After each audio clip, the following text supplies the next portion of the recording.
कोई भी टॉपिक है, चाहे किसी भी सब्जेक्ट का हो, उसको अपने को अगर स्टडी करना है तो हमारे को क्या ध्यान में रखना है, उस शब्द के बारे में आप जानते हो या नहीं जानते, उसका अर्थ समझने की कोशिश हम करते हैं। आज की जो टॉपिक है अपना वियोजन, उसमें वियोजन शब्द का अगर आपको पता है तो इस अभिक्रिया की लगभग आधी जानकारी आपको प्राप्त हो जाती है, वियोजन या अपघटन। ठीक है, वियोजन का मतलब क्या होता है, टूटना। वियोजन का अर्थ क्या होता है, टूटना।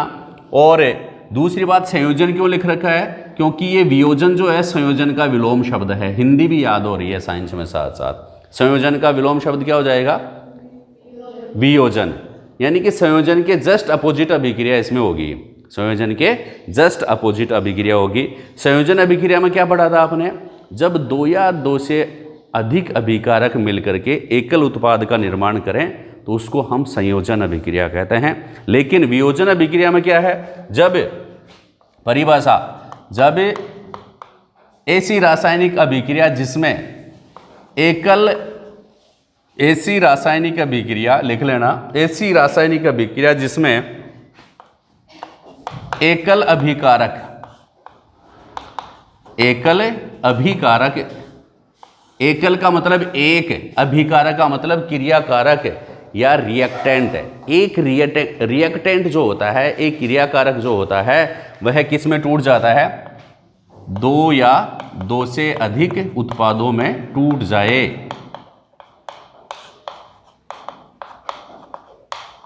टूट जाए, अपघटन का मतलब क्या है, टूटना, वियोजित हो जाए। तो उस रासायनिक अभिक्रिया को हम क्या कहते हैं, वियोजन या अपघटन अभिक्रिया कहते हैं। सिंपल सी परिभाषा है, ऐसी रासायनिक अभिक्रिया जिसमें एकल अभिकारक दो या दो से अधिक उत्पादों में टूट जाता है, वियोजित हो जाता है, उसे वियोजन अभिक्रिया कहते हैं। ठीक है, एग्जाम्पल से भी समझेंगे, लेकिन पहले आप ये ध्यान में रखें कि वियोजन अभिक्रिया जो होती है वह मुख्यतः 3 प्रकार की होती है। अब तोड़ने के लिए कुछ ना कुछ चीज़ तो चाहिए ना। जैसे मान लो आपको अगर नारियल तोड़ के खाना है, नारियल को तोड़ना है तो क्या चाहिए, दांत से तोड़ देंगे, तोड़ देंगे क्या, नहीं, कुछ ना कुछ वस्तु चाहिए, हथौड़ा चाहिए, पत्थर चाहिए मोटा उसको तोड़ने के लिए। ठीक है, और कोई तो सर से भी फोड़ सकते हैं, फोड़ सकते हैं क्या, नहीं फोड़ सकते। तो किसी भी चीज़ को अगर तोड़ना है ना तो उसके लिए कुछ ना कुछ चीज़ चाहिए, कुछ ना कुछ प्रेशर चाहिए। ठीक है, दूसरा तरीका है, नारियल को जला देंगे ना तो जटा जटा हट जाएगी, फिर वो अंदर का खोपरा भी जल जाएगा, तो ताप से भी तोड़ सकते हैं, तोड़ सकते हैं क्या। तो कई चीज़ें होती हैं किसी चीज़ को तोड़ने के लिए। इसी प्रकार रासायनिक पदार्थों को अगर तोड़ना है तो उसके लिए कई चीज़ें अपने को चाहिए। किन किन आधार पर हम किसी रासायनिक पदार्थ का विघटन कर सकते हैं, उन आधारों पर रासायनिक अभिक्रिया मुख्यतः 3 प्रकार की होती है।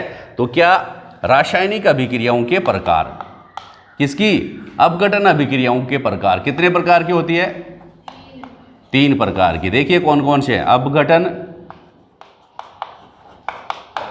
अभिक्रिया के प्रकार। कितने प्रकार की अपघटन अभिक्रिया, 3 प्रकार की है। पहली अपघटन अभिक्रिया ऊष्मा,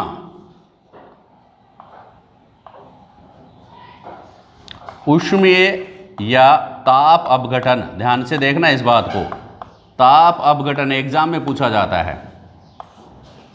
ताप अपघटन, सबकी एक ही डेफिनेशन बता दूंगा। फिर दूसरा है वैद्युत अपघटन।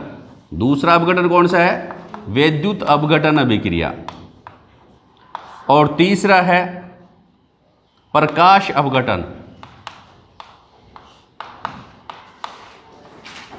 ठीक है, अब तीनों की एक ही परिभाषा मैं आपको बताऊंगा, तीनों की एक ही परिभाषा हम देखेंगे, और एक ही परिभाषा से हम लोग इन तीनों की परिभाषा याद कर लेंगे। आप सोच रहे हो कि एक परिभाषा लिखेंगे और तीनों में वही लिख देंगे, कैसे लिखूंगा देखना बोर्ड पे, कैसे, ऐसी रासायनिक अभिक्रिया। देखो मैं क्या लिख रहा हूं बोर्ड पे, ऐसी अपघटन अभिक्रिया, ऐसी अपघटन अभिक्रिया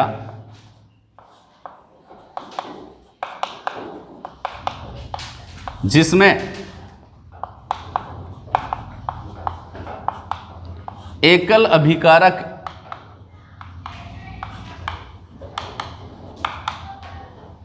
एकल अभिकारक या क्रियाकारक लिख सकते हैं ना, जो भी आपको सुटेबल लगे वो वर्ड्स लिख लेना। एकल अभिकारक, फिर लिखूंगा खालिस्तान के द्वारा ऐसी रासायनिक अभिक्रिया जिसमें एकल अभिकारक खालिस्तान के द्वारा 2 या 2 से अधिक उत्पादों में टूट जाता है। 2 या 2 से अधिक उत्पादों में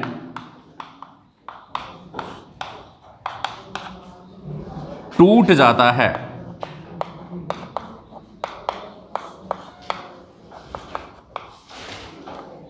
उसे खालिस्तान अभिक्रिया कहते हैं।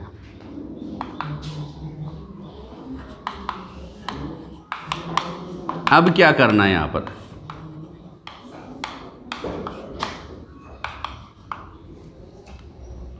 ठीक है। अब जिसका भी आंसर आपको देना है उसमें वो ही शब्द भर दें। कैसे? जैसे आप लोगों से पूछे उसमें या ताप अपघटन किसे कहते हैं, तो क्या लिखेंगे? ऐसी अपघटन अभिक्रिया जिसमें एकल अभिकारक ऊष्मा या ताप के द्वारा, ऊष्मा या ताप, इस कंडीशन में ऊष्मा या ताप भर देंगे। ऊष्मा या ताप के द्वारा 2 या 2 से अधिक उत्पादों में टूट जाए, उसको क्या कहेंगे? ऊष्मीय या ताप अपघटन अभिक्रिया कहते हैं। आगे बात समझ में। दूसरी परिभाषा पूछ ले, विद्युत अपघटन किसे कहेंगे, तो सेम वही परिभाषा रहेगी। ऐसी रासायनिक अभिक्रिया जिसमें एकल अभिकारक किसके, ऊष्मा या ताप की जगह क्या लिखेंगे? विद्युत धारा। क्या लिख देंगे? विद्युत धारा के द्वारा 2 या 2 से अधिक उत्पादों में टूट जाए, तो इसको हम क्या कहेंगे? विद्युत अपघटन कहेंगे। तीसरी खास बात, प्रकाश अपघटन। तो क्या लिखेंगे? पहले जगह प्रकाश और दूसरे में प्रकाश अपघटन। ठीक है, पहला शब्द जो है वो पहले खालिस्तान में भर दो और दूसरा शब्द, पूरा शब्द जो है वो दूसरे खालिस्तान में भर दो। ठीक है, तो प्रकाश अपघटन क्या हो जाएगा? ऐसी अपघटन अभिक्रिया जिसमें एकल अभिकारक प्रकाश के द्वारा, प्रकाशीय ऊर्जा के द्वारा या सूर्य के प्रकाश के द्वारा 2 या 2 से अधिक उत्पादों में टूट जाए, इसको हम क्या कहेंगे? प्रकाश अपघटन कहेंगे। तो 3 प्रकार की उसमें अपघटन अभिक्रिया हो गई। कौन कौन सी? ऊष्मीय या ताप अपघटन, दूसरी विद्युत अपघटन और तीसरी प्रकाश अपघटन। आगे बात समझ में। तीनों को समझेंगे, अब तीनों के एग्जाम्पल देखेंगे। परिभाषा सबको समझ में आ गई ना? आ गई कि नहीं? तो आगे तो जोर से बोलो ना। लड्डू खा लिए कि नहीं? तब तो जोर से बोल देते हो हाँ खा लिए। अब समझ में आया कि नहीं? यस, ठीक है। अब देखिए इनके एग्जाम्पल्स। पहले ऊष्मीय अपघटन या ताप अपघटन के एग्जाम्पल देखेंगे। ठीक है, देखिए तीनों को मैं बढ़ा देता हूँ, मिटा देता हूँ इनको। एक डेफिनेशन लिख ली, इससे आप और ज़्यादा डेफिनेशन लिख लेना, खुद ही एक डेफिनेशन से लिख सकते हैं। देखिए एक क्रियाकलाप करते हैं, प्रयोग। ताप अपघटन को समझाने के लिए क्या क्या प्रयोग किया भाई? मैंने एक ली शुष्क क्वथन नली। क्या ले ली? शुष्क, एकदम सूखी हुई। क्या है भाई? ये क्वथन नली है। क्या है? क्वथन नली। इसका नाम है क्वथन नली। बिल्कुल सूखी हुई होनी चाहिए, शुष्क क्वथन नली ले ली। ठीक है, इसको मैंने एक चिमटी की सहायता से इसको पकड़ा।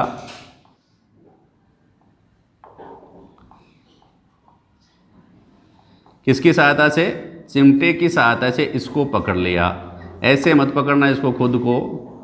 इस चिमटे की सहायता से इसको हम क्या कर लेते हैं भाई? पकड़ते हैं।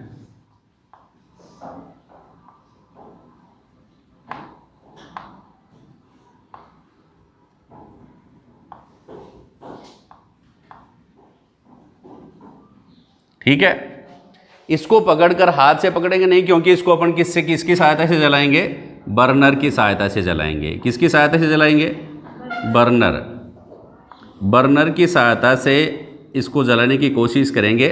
पहले इसमें क्या लेंगे? शुष्क क्वथन नली है, इसमें फेरस सल्फेट के कुछ क्रिस्टल डाल देंगे। किसके क्रिस्टल डालेंगे भाई? किसके? फेरस सल्फेट के क्रिस्टल डाल देते हैं। ये है फेरस सल्फेट के क्रिस्टल डाल देते हैं। ठीक है, फेरस सल्फेट के जो क्रिस्टल हैं उनका रंग कैसा होता है? हरे रंग के होते हैं। ये किस रंग के होते हैं? हरे रंग। ठीक है, अब इसको किसकी सहायता से गर्म करते हैं भाई? बर्नर की सहायता से इसको अपन क्या करते हैं? गर्म करते हैं। क्या करते हैं? इस क्वथन नली थोड़ी बड़ी कर देते हैं। ये लो,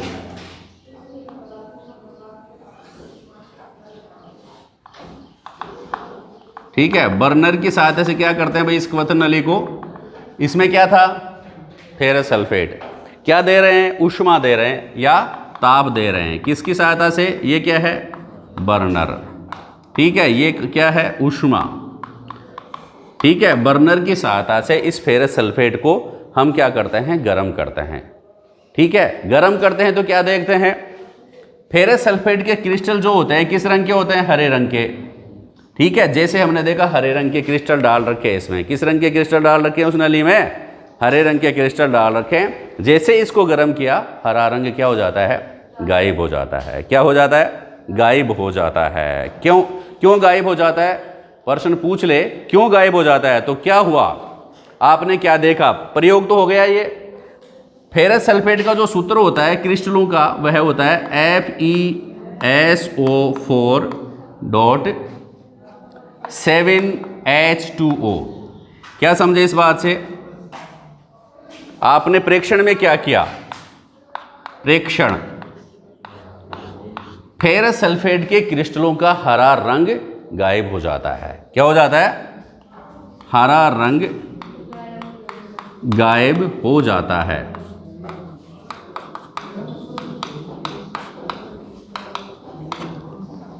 अब क्यों? प्रश्न आ गया आप लोगों से कि फेरस सल्फेट के क्रिस्टलों को जब हम गर्म करते हैं क्वथन नली में तो उसका हरा रंग गायब हो जाता है। क्यों? समझाइए, क्या बताएंगे आप? क्यों गायब हो जाता है? क्योंकि फेरस सल्फेट के जो क्रिस्टल हैं उनमें 7 जल के अणु पाए जाते हैं। उसके इकाई सूत्र में कितने जल के अणु पाए जाते हैं? 7 जल के। जब किसी पदार्थ के इकाई सूत्र में, जब किसी क्रिस्टल के, कोई पदार्थ के क्रिस्टल है ना, दाने, उनके इकाई सूत्र में जितने जल के अणु पाए जाते हैं उन्हें क्रिस्टलन जल कहते हैं। इस जल को क्या कहेंगे भाई? कौन सा जल? क्रिस्टलन जल। परिभाषा पूछ ले, क्रिस्टलन जल किसे कहेंगे? तो आप बताएंगे किसी पदार्थ के क्रिस्टल के इकाई सूत्र में जितने जल के अणु पाए जाते हैं उन जल के अणुओं की संख्या को क्या कहेंगे? क्रिस्टलन जल कहेंगे। आप लोगों से पूछ ले कि फेरस सल्फेट जो है उसमें कितने क्रिस्टलन जल के कितने अणु पाए जाते हैं? तो आप बताएंगे 7। इन क्रिस्टलन जल के अणुओं के कारण इसका रंग क्या दिखाई देता है अपने को? ग्रीन दिखाई देता है, हरा दिखाई देता है। जैसे ही अब हरा रंग गायब क्यों हो जाता है? तो आप बताएंगे कि फेरस सल्फेट के क्रिस्टल में 7 जल के अणु पाए जाते हैं। जब इसके क्रिस्टलों को गर्म किया जाता है, ऊष्मा प्रदान की जाती है, तो ये जल के अणु जलवाष्प बन करके उड़ जाते हैं। इसलिए हरा रंग भी उड़ जाता है, हरा रंग भी गायब हो जाता है। लिख लेंगे, एक लिखूं बोर्ड पे? लिखें। क्या लिखेंगे आंसर में? निष्कर्ष जो निकला उसी में लिख देंगे। फेरस सल्फेट के क्रिस्टल में क्या लिखेंगे? फेरस सल्फेट के क्रिस्टल में 7 जल के अणु पाए जाते हैं।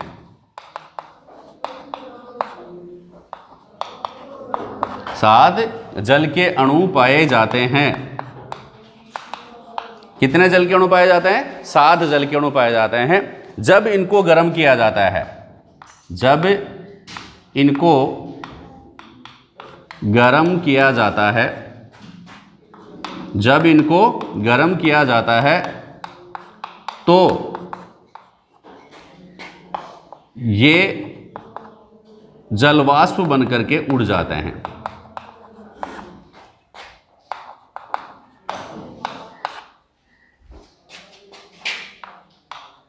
उड़ जाते हैं, जिससे हरा रंग गायब हो जाता है।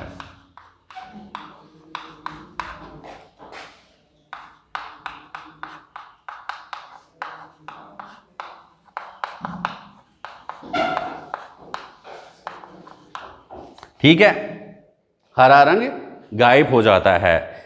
जब फेरस सल्फेट के क्रिस्टलों को गर्म किया जाता है तो कौन सी अभिक्रिया होती है, वह अभिक्रिया हम लिख देते हैं यहां पर। अभिक्रिया कौन सी होगी? अभिक्रिया क्या लिया था अपन ने? Ferrous sulphate. सूत्र क्या होता है फेरस सल्फेट का? FeSO4। ठीक है, क्या किया था? इसको गरम किया था। क्या किया था? गरम किया था। फेरस सल्फेट ठोस में था ना, ये एस लगा देते हैं, सॉलिड ठोस था। क्रिस्टल दाने जो होते हैं ठोस ही तो होते हैं। तो गरम किया तो क्या हुआ? क्या बना? Ferric oxide Fe2O3 plus sulphur dioxide SO2 plus sulphur try oxide. और समीकरण को संतुलित करेंगे तो यहाँ पर 2 और लिख देना, बाकी के उधर कुछ नहीं लिखना है। एकदम संतुलित समीकरण हो गया है, चेक कर लेना। FeSO4 इसको क्या करते हैं? ऊष्मा या ताप प्रदान करते हैं। गर्मी तो क्या था? ऊष्मा या ताप प्रदान करते हैं। तो यह फेरिक ऑक्साइड, सल्फर डाइऑक्साइड और सल्फर ट्राई ऑक्साइड में बदल जाता है। Fe2O3 क्या है? Ferric oxide. क्या है भाई? Ferric oxide. SO2 क्या है? क्या है? Sulphur dioxide, sulphur dioxide. और SO3 क्या है? Sulphur trioxide. देखो, जब सल्फर के साथ ऑक्सीजन के 2 अणु जुड़े होते हैं तो इसको हम सल्फर डाइऑक्साइड कहेंगे। जब सल्फर के साथ ऑक्सीजन के 3 परमाणु जुड़े हुए हों तो उसको हम क्या कहेंगे? Sulphur try oxide. तो फेरस सल्फेट जो है उसके अपघटन से, फेरस सल्फेट जो है उसके अपघटन से कितने जल के अणु बनते हैं? क्या क्या बनता है? जल के अणु 7 हैं, वो उड़ जाते हैं। क्या क्या बनता है? फेरिक ऑक्साइड, सल्फर डाइऑक्साइड और सल्फर ट्राइऑक्साइड। याद रह जाएगा। क्या निष्कर्ष निकला इससे? कि एक चीज, एक पदार्थ लिया अपन ने, एक ही तो लिया, तीर के निशान के इधर एक ही तो है, पर ये टूट गया। कितने टुकड़ों में? कितने उत्पादों में? 3 उत्पादों में। कितने उत्पादों में? इसका मतलब किस प्रकार की अभिक्रिया है? वियोजन अभिक्रिया है या फिर अपघटन अभिक्रिया है। समझ में आ गई बात? एक और उदाहरण ले लेते हैं, इसको तो मैं मिटा देता हूं। एग्जाम्पल 2।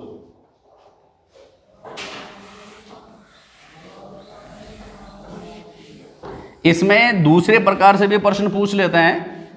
आपसे प्रश्न पूछ लेंगे कि एक पदार्थ X जिसके क्रिस्टल हरे रंग के होते हैं, उसको जब गर्म करते हैं तो XYZ 3 प्रकार के पदार्थ बनते हैं। नहीं, YZ, X हर पदार्थ है, उसका रंग कैसा है? हरा है। ठीक है, इसको जब गर्म करते हैं तो हरा रंग गायब हो जाता है। तो हरा रंग क्या हो जाता है? गायब हो जाता है। तथा क्या बनते हैं? ABC 3 नए पदार्थ बनते हैं।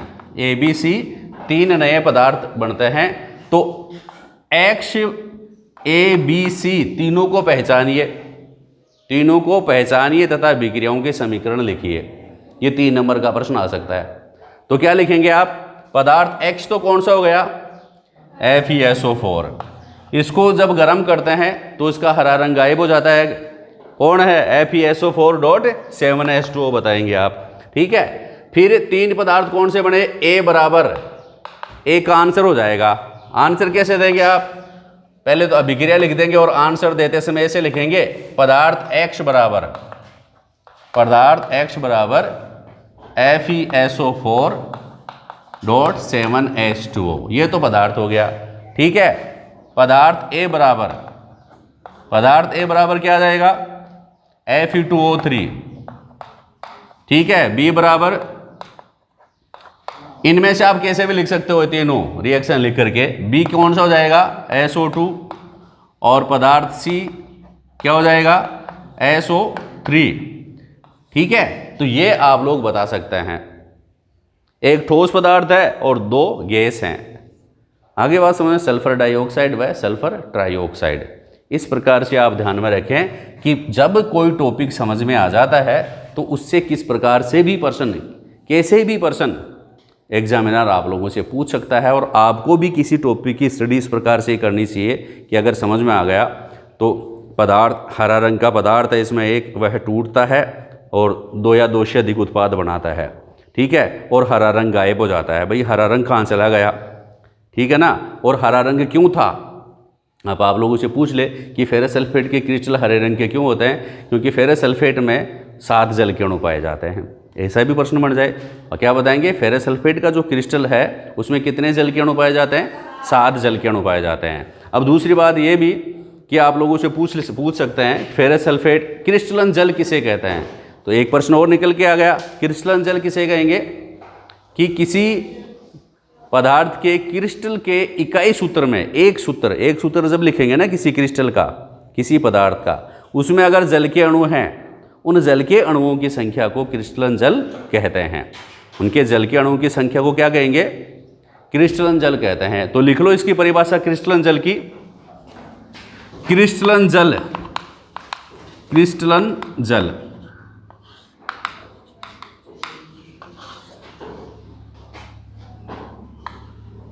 किसी पदार्थ के, बोर्ड पे लिख रहा हूं आराम से लिख सकते हैं आप, किसी पदार्थ के क्रिस्टल के इकाई सूत्र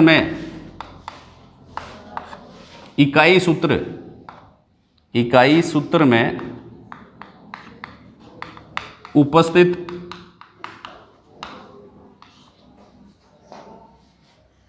जल के अणुओं की संख्या, जल के अणुओं की संख्या को क्या कहते हैं, क्रिस्टलन जल कहते हैं। क्या कहते हैं, क्रिस्टलन जल। अलग से प्रश्न भी पूछा जा सकता है, क्रिस्टलन जल कहते हैं। क्या कहेंगे भाई, क्रिस्टलन जल कहते हैं। एग्जाम्पल क्या हो जाएगा, एग्जाम्पल एक तो ये दे दो, कौन सा, फेरस सल्फेट वाला FeSO4.7H2O। और आप फिटकरी का भी दे सकते हो।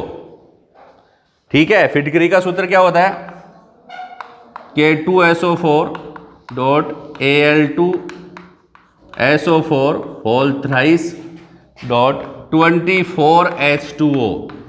पूछ ले आपसे, आप हाथ लगा के देखना फिटकरी को, थोड़ी सी उसमें सीलन नमी दिखाई देगी, हाथ लगाएंगे तब, है ना। तो आप लोगों से पूछ ले फिटकरी का, जो फिटकरी में कितने जल के अणु पाए जाते हैं, 24 जल के अणु पाए जाते हैं फिटकरी में।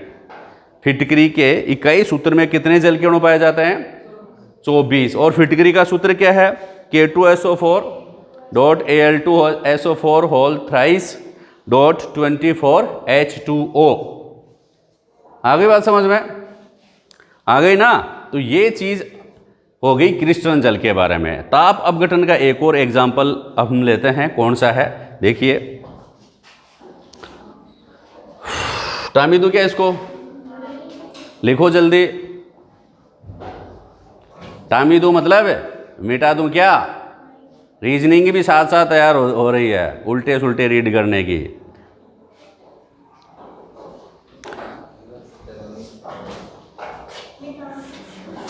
चलो मिटा देते हैं, इसके ऊपर लिख देते हैं। अब एग्जाम्पल देखते हैं किसका, एक और ताप अपघटन का। क्या, देखो चूना पत्थर, हिंदी शब्द समीकरण लिख रहा हूं मैं पहले। चूना पत्थर बाठो, चूना पत्थर ले लिया, खदानों से निकलता है चूना पत्थर। ठीक है, इस चूना पत्थर को जो भट्टे वगैरह जो होते हैं पत्थरों के, वहाँ पर इसको ऊष्मा प्रदान करके, गर्म करके, ताप दे करके किसमें बदला जाता है, बिना बुझे हुए चूने में। किसमें बदला जाता है, बिना बुझे हुए चूने में। आ गई बात समझ में? दूसरा शब्द समीकरण देखो समझ में आएगा और बहुत ही बढ़िया समझ में आएगा। और कई प्रश्न एबेसेड है, एक एक नंबर के प्रश्न आप लोगों को याद होंगे। बिना बुझा हुआ चूना, ठीक है, बिना बुझे हुए चूने के साथ कौन सी गैस निकलती है? कार्बन डाइऑक्साइड गैस बाहर निकल जाती है। आ गई बात समझ में? कार्बन डाइऑक्साइड गैस निकल गई। फिर इस बिना बुझे हुए चूने में अगर हम पानी मिला देते हैं, बिना बुझा हुआ चूना जो है ना उसको अपन क्या कहते हैं भाई? कड़ी भी कहते हैं। राजस्थानी में कड़ी भी कहते हैं इसको, ठीक है। अब इसको जब पानी में मिलाते हैं तो क्या होता है भाई? यहां जल लिख दिया, इसको पानी में मिलाते हैं तो क्या हो जाएगा? धीरे धीरे इसमें पानी मिलाएंगे तो किस में बदल जाएगा? सफेदी में, बुझे हुए चूने में। देखो आप ध्यान में रखना, बुझे हुए चूने में। और बुझे हुए चूने को क्या कहते हैं अपन? बुझे हुए चूने को क्या कहते हैं? सफेदी कहते हैं। क्या कहते हैं भाई? वो क्या कहते हैं भाई? सफेदी कहते हैं। क्या कहते हैं? सफेदी कहते हैं। और सफेदी के साथ क्या निकलती है? और ऊष्मा निकलती है। अब देखो एक तीर से दो शिकार करेंगे, बहुत सारे प्रश्न निकलेंगे। कैसे? चूना पत्थर, चूना पत्थर का रासायनिक सूत्र क्या होता है? CaCO3, calcium carbonate. क्या है? कैल्शियम कार्बोनेट, ठीक है। कैल्शियम कार्बोनेट जो है उसको अपन ने गर्म किया उच्च ताप पर, टेम्परेचर बहुत लगाना पड़ता है इसमें, तब जाके ये पत्थर है ना ये किस में बदलता है? बिना बुझे हुए चूने में, ठीक है। तो क्या बनेगा भाई? बिना बुझा हुआ चूना, क्या सूत्र होता है? CaO। क्या होता है? CaO, बिना बुझा हुआ चूना है। आगे बात समझ में? सबके नाम याद रखना, सबके सूत्र याद रखना, क्योंकि याद रखना जरूरी है। तो ये बिना क्या है? चूना पत्थर का क्या सूत्र है? Calcium carbonate. फिर बिना बुझे हुए चूने का क्या सूत्र है? CaO। नाम क्या है? Calcium oxide. पूछूंगा अगली क्लास में, जब नहीं आएंगे ना तब फिर आप देख लेना। याद करने हैं इनको, याद करो, समझो। समझा रहा हूं, बिना बुझा हुआ चूना कैल्शियम ऑक्साइड। इसके साथ साथ क्या बन रहा है भाई? Carbon dioxide gas. कौन सी गैस बन रही है? ठीक है। तो यह कौन सी अभिक्रिया हो गई? यहां देखिए आप, एकल पदार्थ दो उत्पादों में टूट रहा है, CaO प्लस CO2। तो जब ऐसी रासायनिक अभिक्रिया जिसमें कोई एकल पदार्थ दो या दो से अधिक उत्पादों में टूट जाए तो यह कौन सी अभिक्रिया हो गई? अपघटन अभिक्रिया। कौन सी अभिक्रिया? अपघटन अभिक्रिया हो गई, ठीक है।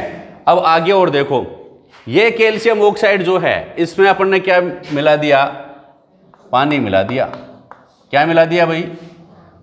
पानी। सूत्र क्या होता है? H2O। क्या होता है? H2O। क्या बन गया? बुझा हुआ चूना। सूत्र क्या होगा? बोलो। CaOH whole twice. प्लस क्या बाहर निकल रहा है इसमें? ऊष्मा। यहां पर ऊष्मा नहीं लगा रहे, इसमें सिर्फ पानी मिला रहे हैं। तो हो क्या रहा है? ये दो पदार्थ, ये दो पदार्थ कौन कौन से? कौन कौन से भाई? बिना बुझा हुआ चूना यानी कि कैल्शियम ऑक्साइड और जल आपस में मिलकर के किसका निर्माण कर रहे हैं? बुझे हुए चूने का, ठीक है। तो जब दो या दो से अधिक पदार्थ मिलकर के केवल एक उत्पाद बनाएं, इधर दो है पदार्थ मिलकर के क्या बना रहे हैं? एक उत्पाद बना रहे हैं। तो इसको दो जब एक बनाते हैं तो क्या होता है? संयोजन अभिक्रिया होती है। और जब एक से दो बनते हैं तो कौन सी अभिक्रिया होती है? दो या तीन बन जाएं तो कौन सी अभिक्रिया होती है? अपघटन अभिक्रिया होती है। ये समझ में आई बात नहीं? जब एकल अभिकारक दो या दो से अधिक उत्पादों में टूट जाए, जब एक दो या तीन बनाते हैं तो वह, इसका मतलब क्या है? एक चीज से दो चीज बनी है, तीन चीज बनी है, तो इसका मतलब वह टूटी है। कांच घर में पड़ा है, उसके टुकड़े दो तीन टुकड़े आपको मिले तो आप समझ जाएंगे कि कांच टूटा है। एक ही कांच मिले तो नहीं टूटा। जब टुकड़े मिलेंगे तो आप क्या कहेंगे कि कांच तो टूट गया, कांच तो टूट गया। जब आपको लगे किसी अभिक्रिया आ गई, एग्जाम में आपसे पूछे कि अभिक्रिया की पहचान कीजिए, तो आप देखो इधर 1 है तो इधर 2 है, 1 से 2 हो गए, इसका मतलब 1 टूटा है, और अगर टूटा है ना तो वह कौन सी अभिक्रिया है? अपघटन या वियोजन अभिक्रिया है। फिर इधर देखेंगे दूसरी अभिक्रिया में, अरे तो इधर तो 2 है और 2 से क्या बना है? 1 बना है, इसका मतलब क्या है? वो जुड़े हैं, और जुड़ना 2 या 2 से अधिक पदार्थ मिलकर के एक उत्पाद बनाना क्या कहलाता है? संयोजन अभिक्रिया कहलाती है। कौन सी अभिक्रिया? संयोजन अभिक्रिया कहलाती है। दोनों अभिक्रियाएं आप लोगों को एक साथ समझ में आ गई। दोनों में एग्जाम्पल लिख सकते हो दोनों के। ये तो हो जाएगा अपघटन अभिक्रिया का उदाहरण, ये हो जाएगा संयोजन अभिक्रिया का उदाहरण, यानी कि संयोजन और इसको क्या कहेंगे? वियोजन या अपघटन, है ना। तो वियोजन अभिक्रिया का जस्ट अपोजिट कौन सी है? संयोजन अभिक्रिया, और संयोजन अभिक्रिया का जस्ट अपोजिट कौन सी है? वियोजन अभिक्रिया। ये समझ में, तब बात समझ में आ गई ना? संयोजन व वियोजन अभिक्रिया, ठीक है, एकदम ओके। आगे है कौन सा? प्रकाश अपघटन और जल अपघटन। प्रकाश और जल अपघटन के बारे में हम लोग स्टडी करेंगे अगली क्लास में। तब तक के लिए इसी क्लास को आप रिवाइज करते रहें, पढ़ते रहें और आगे बढ़ते रहें, ठीक है। Thank you.